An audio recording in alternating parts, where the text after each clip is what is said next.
প্রবল বৃষ্টিতে উপেক্ষা করে পথে প্রতিবাদে কয়েক হাজার পড়ুয়া।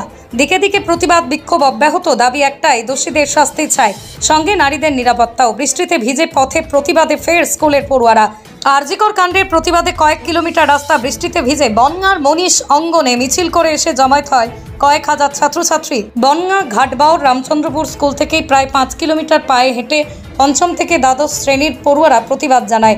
শনিবার সকাল থেকে আকাশের মুখ ভার, দুপুর গড়াতেই প্রবল বৃষ্টি। আর সেই বৃষ্টিকে উপেক্ষা করে একে একে বনগাঁ শহরের রাস্তায় প্রতিবাদে গর্জে ওঠে তারা।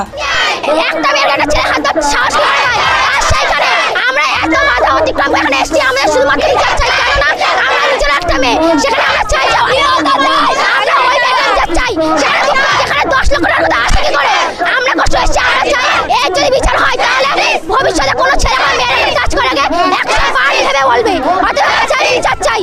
একটা মেয়ে যদি রাস্তায় বেরোয় তাহলে তার কাছে অভিযোগ ওঠে, কিন্তু যখন একটা ছেলে রাস্তায় বেরোয় তখন তাকে কেউ বলে না। তাহলে আমরা বিচার চাই, আর ধর্ষকের যেন একদম যথাযথ বিচার হয়, যাতে করে দ্বিতীয় লোকের কাজটা করতে গেলে তার জন্য লোক খারাপ হয়ে যায়। যেখানে রাজ্যের মুখ্যমন্ত্রী একজন মেয়ে হয়, সেইখানে কিসের জন্য হচ্ছে একজন নারীর শরীরের দাম হচ্ছে 10 লক্ষ টাকা। আজকে আমাদের দিদি আজকে এতদিন হয়ে গেল, তার কোনো বিচার নেই। কেন এতদিনের পরেও সে বিচার পেল না? কেন তার ন্যায় বিচার হলো না? এতদিন পরেও আমাদের সরকার তথা আমাদের সিবিআই, আমাদের পুলিশের বাড়ি যতই রোধ করার চেষ্টা হবে, আমরা ততই গর্জে উঠবো। একটা তিলোত্তমার জন্য আমরা হাজার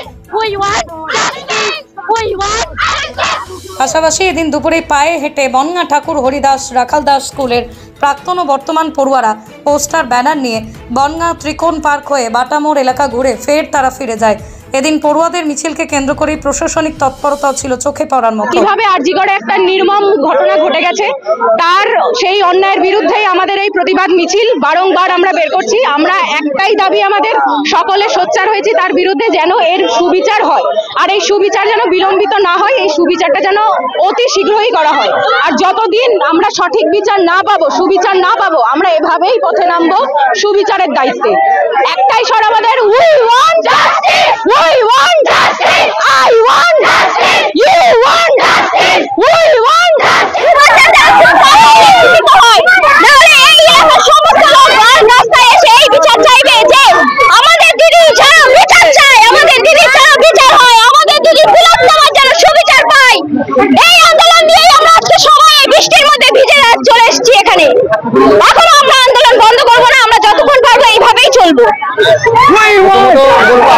আমাদের দিদির সাথে যে ঘটনাটা হয়েছে, সম্পূর্ণ আমরা তো এটা কোনোভাবে মানতে পারছি না। আমরা চাই না রাজ্যে এরকম আর দুর্ঘটনা ঘটুক। আমরা যতদিন না এর ঠিক বিচার হবে এবং আসল দোষীদের যতদিন না শাস্তি হবে, ততদিন পর্যন্ত আমাদের সমস্ত ছাত্রছাত্রীরা রাস্তায় থাকবে, পথে দেখা হবে। আমাদের আন্দোলন চলছে।